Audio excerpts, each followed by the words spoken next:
अधिक मास महात्म्य अध्याय 5. मेधावी कन्या शंकराकडे वर मागते. पती दे असे 5 वेळा म्हणते. युधिष्ठिराला कृष्णाचा अधिक मासाचे व्रत करण्याचा उपदेश या कथानकामध्ये आलेला आहे. आता आपण त्याचे श्रवण करणार आहोत. तत्पूर्वी श्री गणेशाला वंदन करूया. त्यानंतर आपल्या गुरुदेवतेला आणि पुरुषोत्तमाला वंदन करून श्रवणास प्रारंभ करूया. गेल्या अध्यायामध्ये कृष्ण युधिष्ठिरास मेधावी ऋषींची गोष्ट सांगत होता. मेधावीची कन्या ही दुःखी होती. तिने आपले दुःख दुर्वास ऋषींना सांगितले.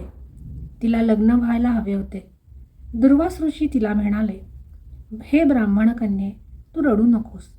तुझे दुःख दूर करण्यास एक अत्यंत दुर्मिळ उपाय मी तुला सांगतो. एक व्रत आहे. अधिक मासामध्ये ते करायचे असते. या महिन्यापासून 3रा महिना हा अधिक महिना येतो. त्यालाच पुरुषोत्तम मास असे म्हणतात. त्या महिन्याचे महात्म्य हे फार मोठे आहे.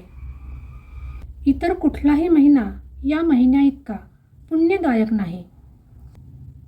12,000 वर्षे गंगा नदीत स्नान करणे, सिंह राशीमध्ये गुरु गेला असता गोदावरीमध्ये स्नान करणे, त्यांनी जे पुण्य मिळते तेच पुण्य या महिन्यामध्ये कोणत्याही शुद्ध पाण्याने स्नान केल्याने मिळते.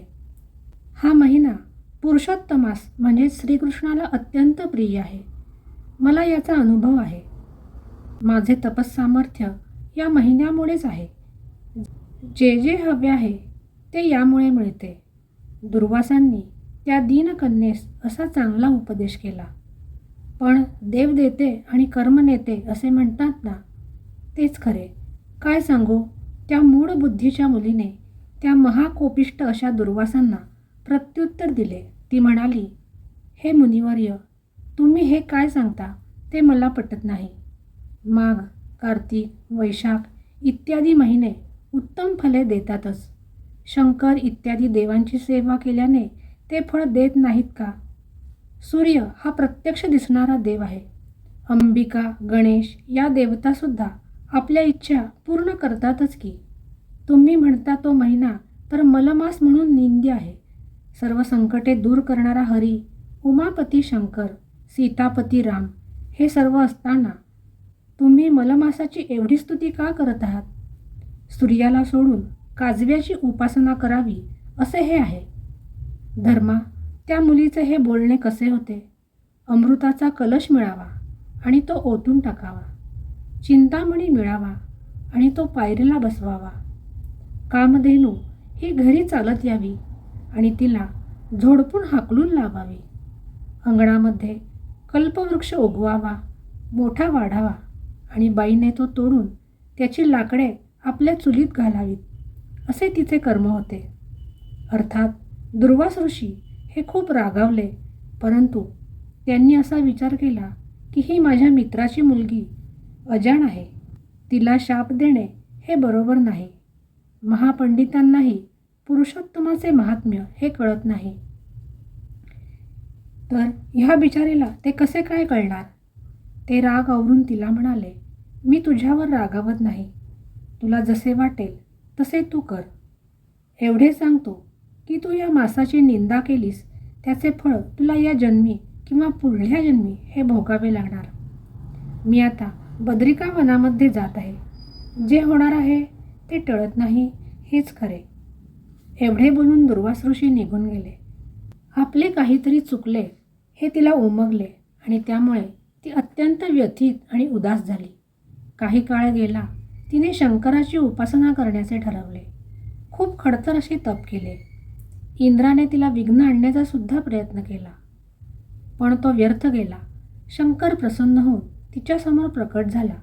शुभ्र वर्ण, गळ्यात नरमुंडांची माळ, 5 तोंडे, 10 हात, पिंगट जटा, त्यामध्ये गंगा, 3रा डोळा हा भडकलेला, वाघाचे चामडे गुंडाळलेला, नागाचे जानवे, अंगाला भस्म, निळा कंठ आणि हातामध्ये डमरू आणि त्रिशूळ.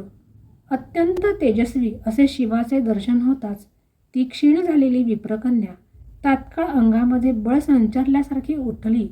तिने शंकराची स्तुती केली. शंकर तिला म्हणाला, तुला काय हवे आहे? ती म्हणाली, मला पती हवा आहे. तळमळीमुळे तिने हे वाक्य 5 वेळा म्हटले. त्यावेळी शंकर म्हणाला, तू 5 वेळा पती मागितलास, त्याप्रमाणे तुला 5 पती मिळतील. तिला अतीव दुःख झाले. जगामध्ये असे कधीच झाले नव्हते.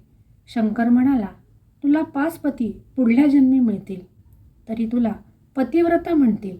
पण एक सांगतो, तू दुर्वास ऋषींचा अपमान केलास, ते तर माझेच अंश आहेत, आणि पुरुषोत्तम मासाची निंदा केलीस, तेही पाप तुझ्या हातून घडले. मुली, पुढल्या जन्मी या पापाचे फळ म्हणून तुला अत्यंत दुःख हे सोसावे लागेल. असे म्हणून भगवान शंकर गुप्त झाले.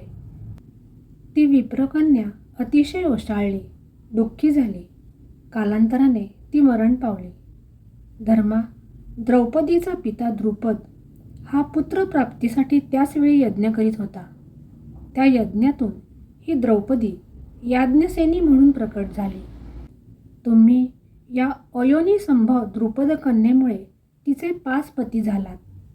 ती माझी प्रिय भगिनी आहे. एरवी मी तिला नरकात पाठवली असती.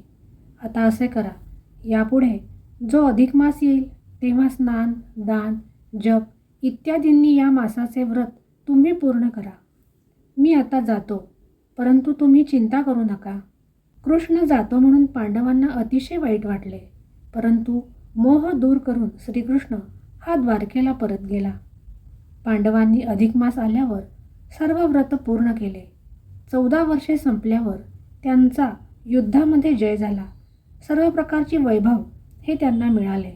नारायण ऋषी म्हणाले, ही झाली द्रौपदीची कथा. पूर्वी दृढधन्वा नावाचा एक राजा सूर्यवंशामध्ये होऊन गेला. त्याने पुरुषोत्तम मासाचे व्रत केले व तो सर्व सुखे प्राप्त करून गोलोकास प्राप्त झाला. ती कथासुद्धा आता मी तुला सांगतो, ती ऐक.